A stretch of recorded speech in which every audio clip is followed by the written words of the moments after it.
Assalamualaikum warahmatullahi wabarakatuh. Alhamdulillah kita bertemu lagi di kegiatan kita pelatihan berkuda.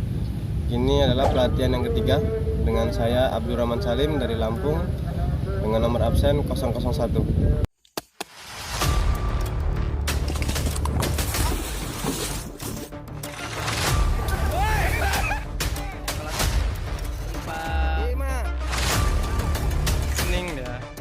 Challenge sih guys yang masuk ke situ. Yang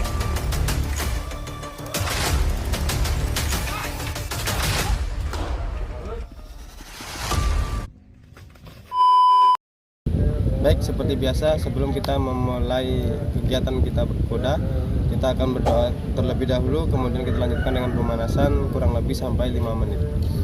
Kita berdoa menurut kepercayaan dan agama masing-masing. Bismillahirrahmanirrahim. Subhanallah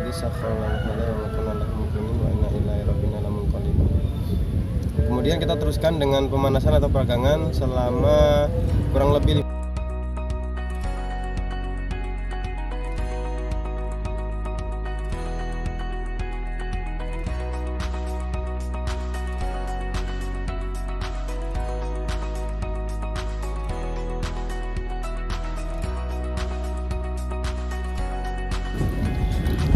Oke.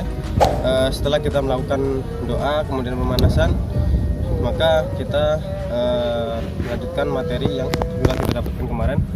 Yang pertama mengulang, kemudian kita akan mendapatkan kita akan tambah materi lagi, materi baru.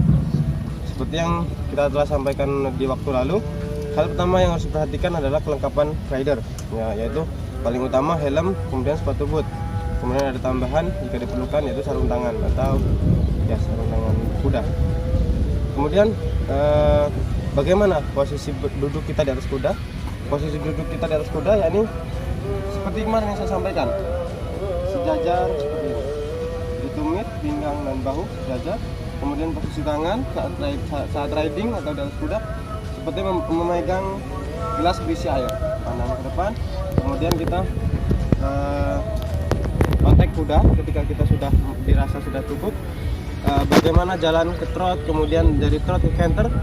Nah, kalau kemarin kita belum belajar canter, pada pertemuan kali ini kita akan belajar bagaimana canter. Nah, ini transisi antara dari jalan ke trot, kemudian dari trot ke canter. Sama halnya seperti dari jalan ke trot atau dari diam ke jalan, kita kontak kuda menggunakan tumit kaki kita. Kita bisa tekan bagian paha kita duduk berat, kemudian kita sentuh sedikit saja. Ketika kita posisinya sudah benar, maka kuda itu akan jalan. Sama halnya dengan trot, ketika kita sudah benar posisinya, kita sentuh sedikit saja, dia sudah trot. Nah, canter mungkin sedikit, kalau misalkan di beberapa kuda, dia memang harus ada pukulan sedikit, seperti tendangan semacam itu. Bisa juga dengan menggunakan alat bantu. Nah, kemudian bagaimana cara kita canter ke kiri, canter ke kanan? Canter ke kiri sama, ketika kita canter ke arah kiri, maka range yang sebelah kanan kita kancing, kemudian kita mainkan, kita komunikasikan adanya kita dengan kuda itu dengan cara kita sentik, kita sentak seperti ini, tek, tek, tek, tek, tangan atau range yang sebelah kiri. Begitu pula sebaliknya, ketika kita canter ke kanan, maka tali range yang sebelah kiri kita kancing, kita tahan, kemudian tangan range yang sebelah kanan kita mainkan, tek, tek, tek. Gunanya apa? Gunanya adalah untuk mengisyaratkan bahwasanya kita adalah penunggang kuda tersebut, sehingga kuda itu kepalanya tidak miring, kemudian tidak lari sesuai semau dia gitu.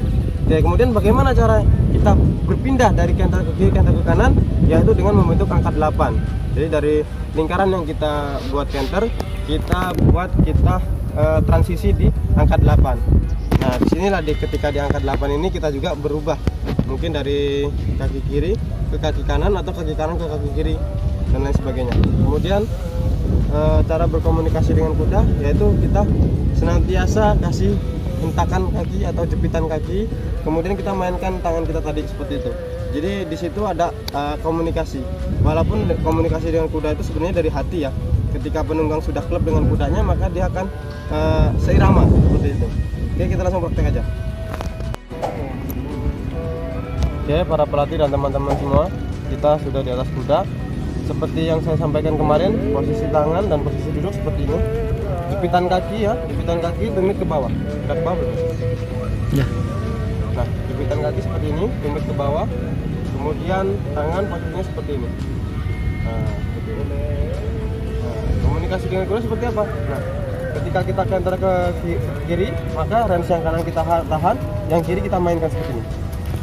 Nah, oke, kita langsung praktek aja dari jalan ke trot.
Transisi pindah kaki.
Kurang lebih seperti itu.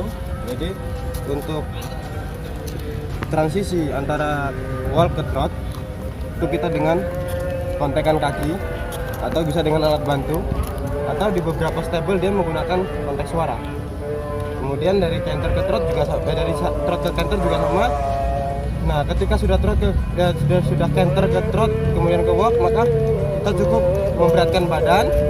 Kemudian kita agak tarik sedikit aja range-nya, maka dia akan secara otomatis dia akan berhenti, akan berubah menjadi trot, kemudian akan berubah lagi menjadi walk. Oke, para pelatih sekalian, mungkin itu dulu pertemuan kita yang ketiga. Saya ucapkan banyak terima kasih. Assalamualaikum warahmatullahi wabarakatuh.